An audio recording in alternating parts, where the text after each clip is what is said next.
Selamat pagi, siang, dan malam, wahai kaum urban. Jumpa lagi di Fata Dadang Channel.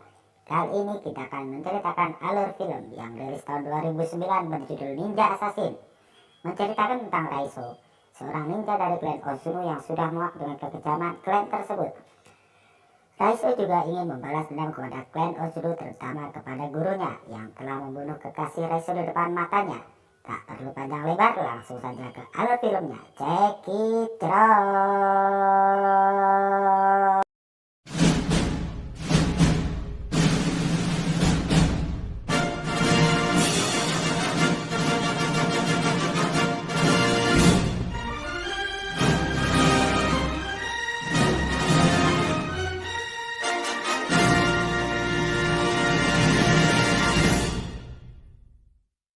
Kita melihat seorang pimpinan klub Yakuza Machi yang berlokasi di Osaka sedang menato punggungnya. Dia terlihat kesal karena merasa kesakitan saat ditato.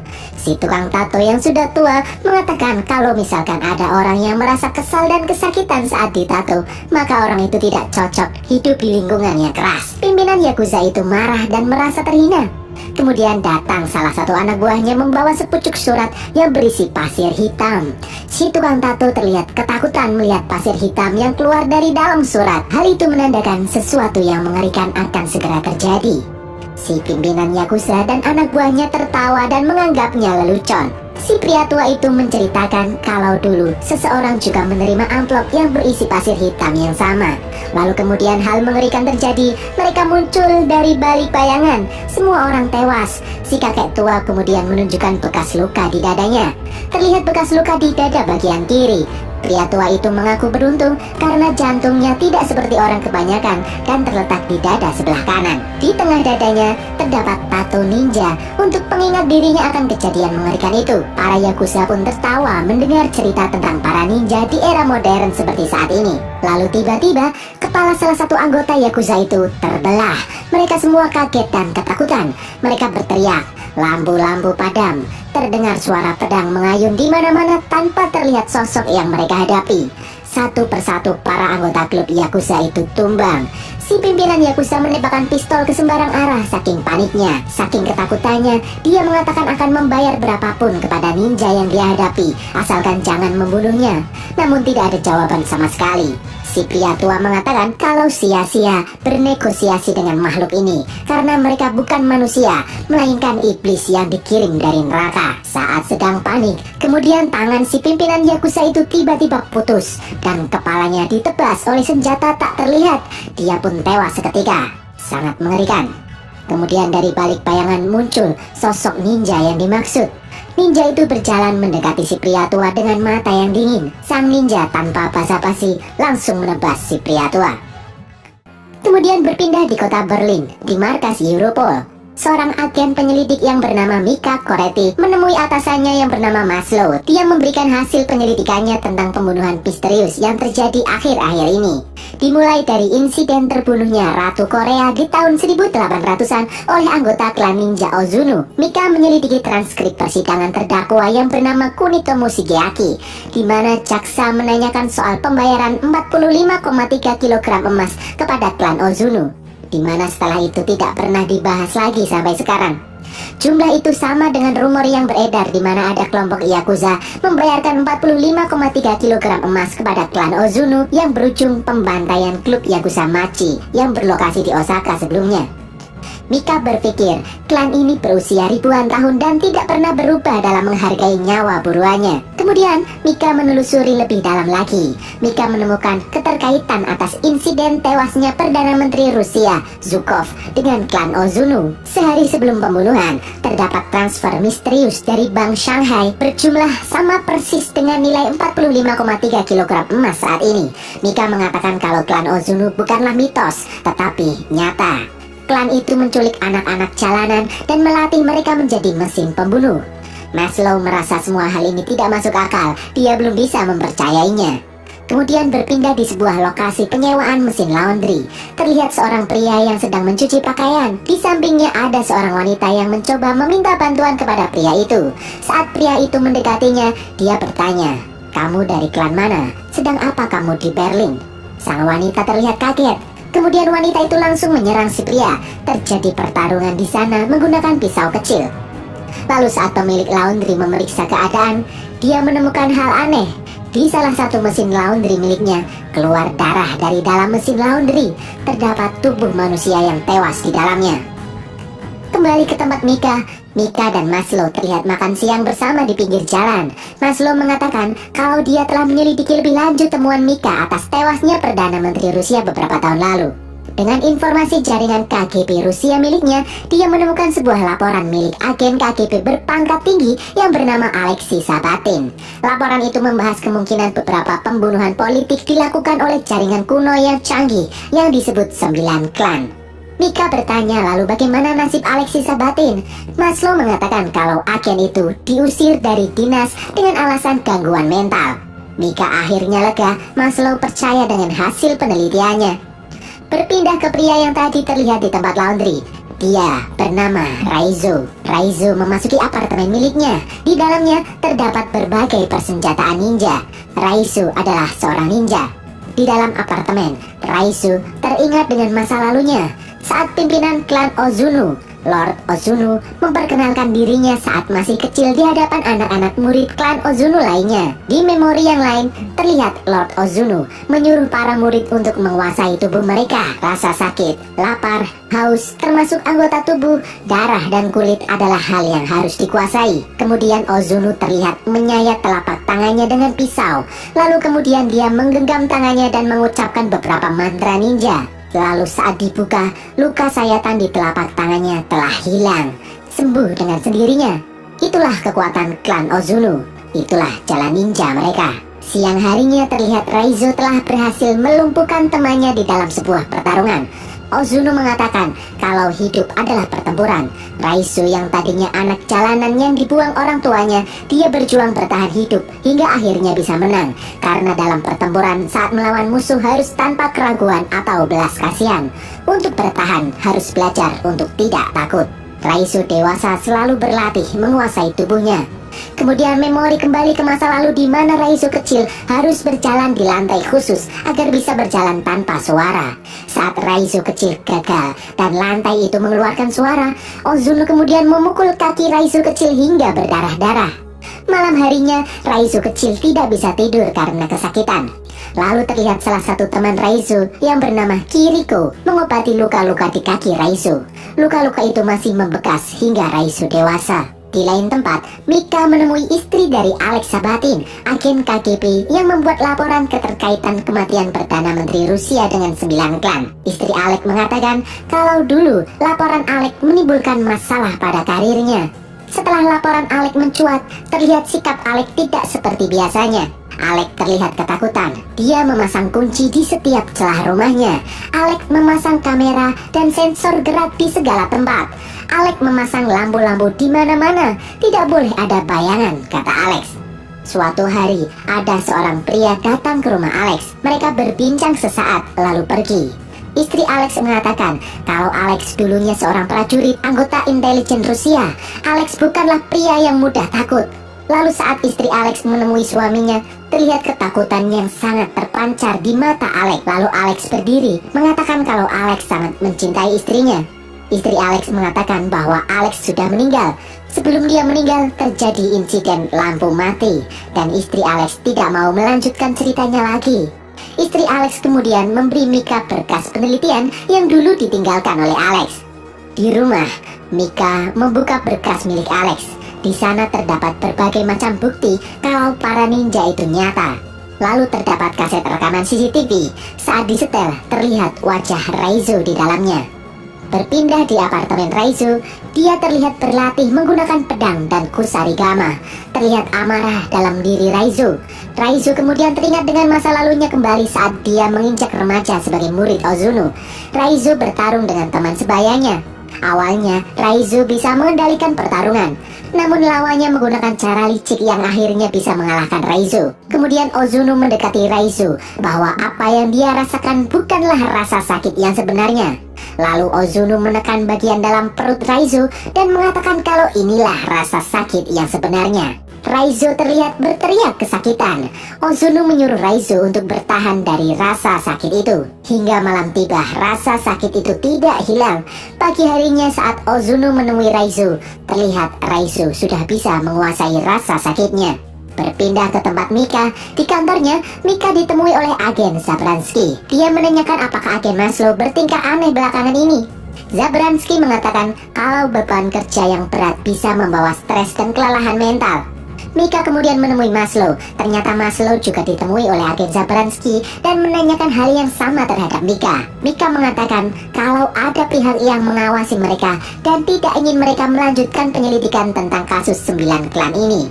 Maslow mengatakan kalau kasus ini bukanlah kasus sembarangan. Banyak orang-orang penting dunia terlibat di dalamnya. Klan-klan pembunuh itu dilindungi oleh oknum-oknum penguasa.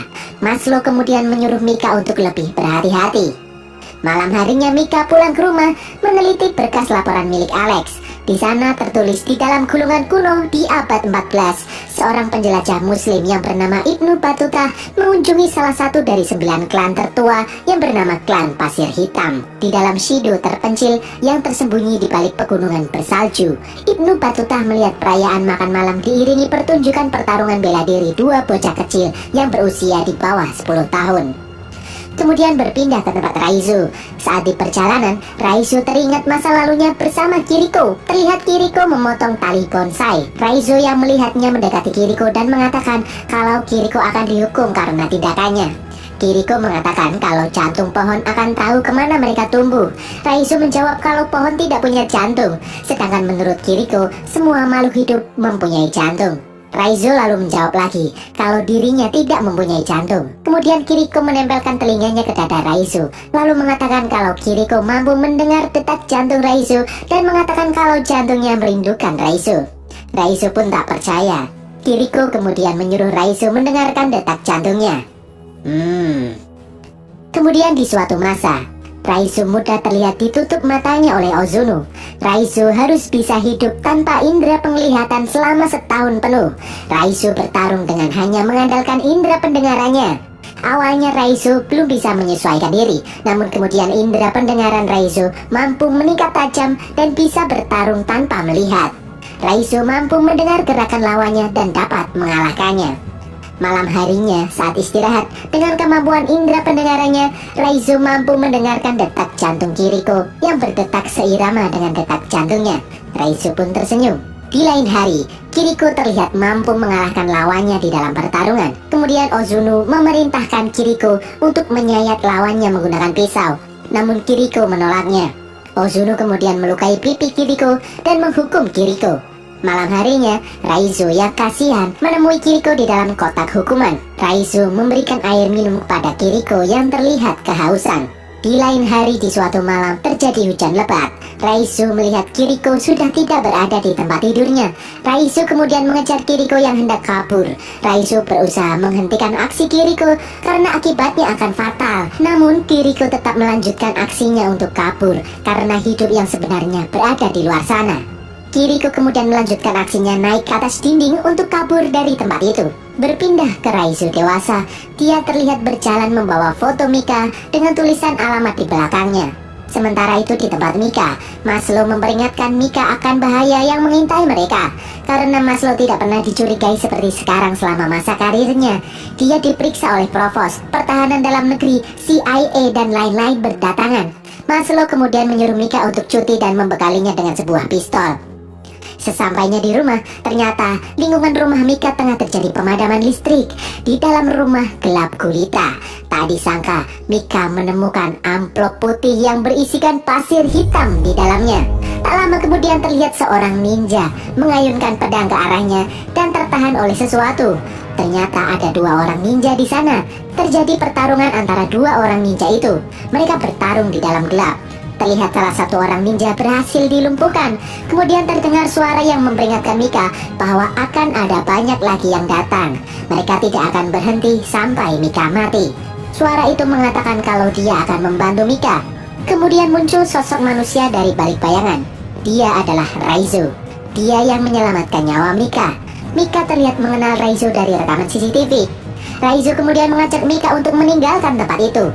Kemudian kembali ke memori masa lalu, terlihat Kiriko yang kabur mampu ditangkap kembali oleh Takeshi. Kiriko kemudian diikat di tiang di dalam markas ninja dan Ozuno memerintahkan Takeshi untuk mengeksekusi Kiriko. Takeshi yang mengetahui ada hubungan spesial antara Raizo dan Kiriko terlihat tersenyum sinis. Dia kemudian menusuk jantung Kiriko dan mengakhiri hidupnya. Di dalam mobil, Raizo mengatakan kalau para ninja sedang mengikuti mereka, memburu mereka berdasarkan aroma tubuh seperti seekor serigala. Mika kemudian menyadari kalau Raizo juga mestinya menjadi orang yang diburu oleh klan Ozuno karena sesuatu hal. Raizo kemudian teringat masa lalunya di saat dia pertama kali mengemban tugas sebagai seorang assassin. Dia ditugaskan Ozuno untuk membunuh seseorang dan mengambil arloji emas di tangannya. Di dalam toilet, Raizo menemui orang itu dan langsung menusukkan pisau ke leher targetnya. Namun targetnya ternyata terlalu kuat. Dia masih bisa melawan. Terjadi pertarungan sengit di sana. Namun dengan kemampuan yang dimilikinya, Raizo berhasil membunuh orang itu dan menyerahkan arloji sebagai bukti bahwa dia telah berhasil menyelesaikan misinya. Di atas sebuah gedung, Ozuno menyuruh Raizo menyimpan arloji itu sebagai pengingat bahwa dirinya adalah seorang assassin. Lalu kemudian, Ozuno memerintahkan Raizo mengeksekusi seorang wanita. Dia adalah anggota klan yang juga mencoba untuk kabur sama seperti Kiriko dulu. Bukannya mematuhi perintah Ozuno, Raizo yang muak malah mengayunkan senjatanya ke arah wajah Ozuno. Ozuno yang murka memerintahkan anak buahnya membunuh Raizo. Terjadi perkelahian antara Raizo dan para ninja Ozuno. Raizo terlihat tak berdaya dan terkena sayatan berbagai macam senjata ninja. Raizo pun terjatuh dari atas gedung. Raizo ternyata menyimpan dendam terhadap Ozuno. Raizo dan Mika kemudian masuk ke sebuah penginapan. Raizo menyuruh Mika untuk mandi tanpa sabun dan mengganti bajunya. Setelah selesai, Raizo membawa rokok di dekat tubuh Mika agar aroma tubuhnya berganti. Lalu, mereka melanjutkan perjalanan. Mika kemudian mengajak Maslow untuk bertemu di tempat yang tersembunyi. Raizo kemudian merasakan kejanggalan dan memperingatkan Maslow bahwa akibat ulahnya akan banyak nyawa berjatuhan. Mika terlihat bingung. Lalu tak lama kemudian muncul banyak sekali tentara dari berbagai sisi menyetrum Raizo dan menangkapnya. Maslow membawa Mika dan Raizo ke sebuah markas rahasia dan mengikat Raizo di dalam sebuah sel. Mika yang kebingungan meminta kejelasan kepada Maslow.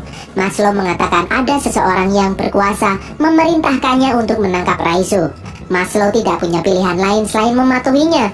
Maslow lalu memberi Mika sebuah alat pelacak sehingga apabila terjadi hal-hal yang tak diinginkan, Maslow bisa melacak keberadaan Mika.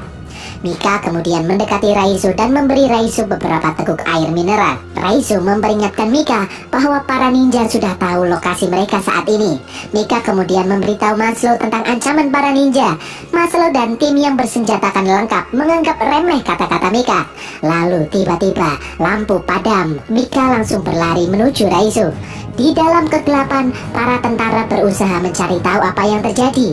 Di atas mereka telah bersiap-siap para ninja menyerang para tentara itu. Satu persatu tentara itu tumbang, diserang oleh para ninja yang bergerak dalam gelap. Para ninja juga terlihat menyerang tentara yang ada di dekat Mika. Lalu Mika mengambil kunci sel di tubuh tentara yang tewas dan membuka rantai yang mengunci Raizo. Terlihat sosok bayangan memasuki ruangan Raizo. Tepat waktu saat tangan Raizo berhasil dibuka kuncinya, dia bisa menghabisi ninja di dekatnya. Saat Raizo dan Mika berjalan keluar ruangan, terdengar senyap sekali. Raizo kemudian menyuruh Mika menunggu dan Raizo pun menghilang dalam gelap. Terdengar suara pertarungan tetapi tidak terlihat sosok Raizo.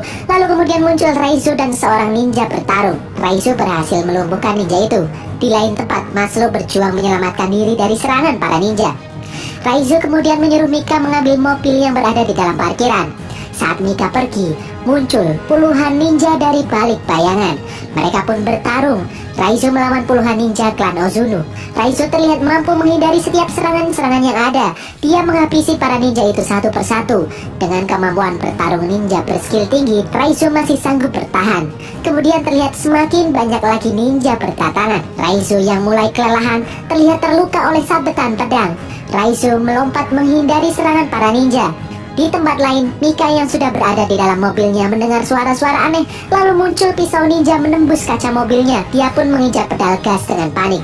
Di jalanan, Mika dihadang oleh banyak sekali ninja, dan beruntung Mika berhasil lolos keluar dari gedung itu. Di tempat Raizo, dia yang terluka mencoba menyelamatkan diri dan melompat keluar dari gedung. Raizo berlari di jalanan kota Berlin. Para ninja masih juga mengejarnya.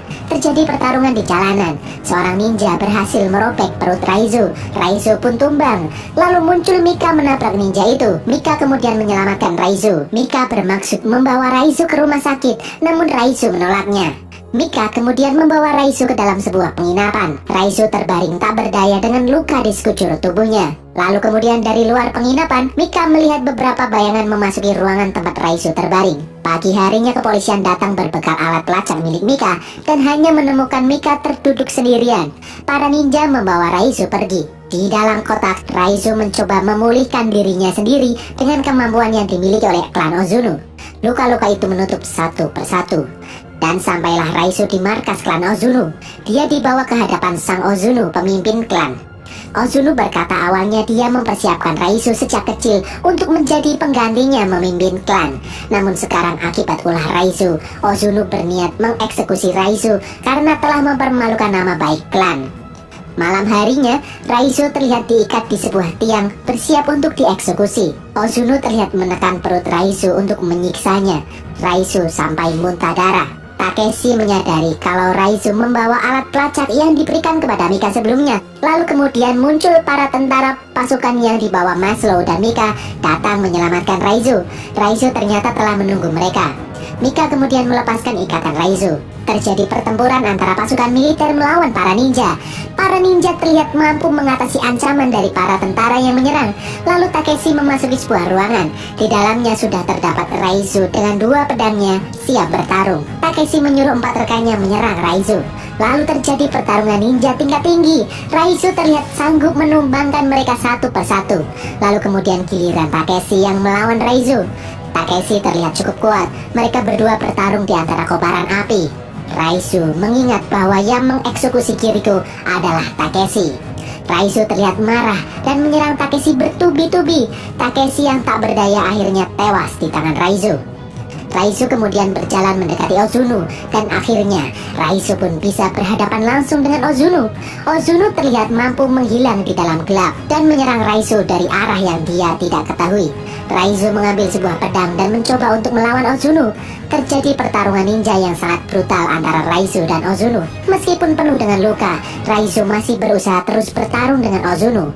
Di saat Raizo akan menyerang, Ozuno kembali mampu menghilang di dalam gelap. Dan dengan kecepatan ninja miliknya, Ozuno mampu menjatuhkan Raizo. Di saat Ozuno akan menusuk Raizo, Mika menembaknya dari belakang.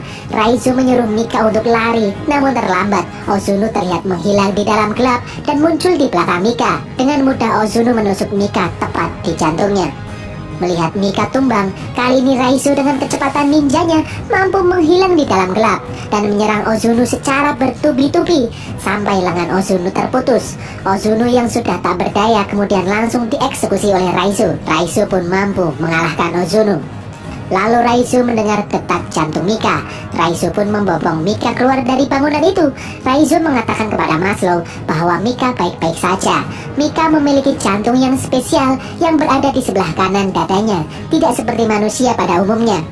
Mika akhirnya bisa siuman. Di siang harinya di tempat persembunyian klan Ozuno saat api sudah padam, Raizo terlihat sendirian di markas Ozuno. Raizo melihat ke arah tembok yang dulu dinaiki oleh Kiriko untuk kabur. Raizo kemudian mengikuti jejak Kiriko memanjat tembok itu. Di atas tembok, Raizo melihat pemandangan yang sangat indah. Di antara pegunungan yang menjulang tinggi, Raizo akhirnya bisa menghirup udara kehidupan yang sebenarnya, seperti yang Kiriko janjikan dahulu. Dan berakhirlah rekap alur film Ninja Assassin ini, guys.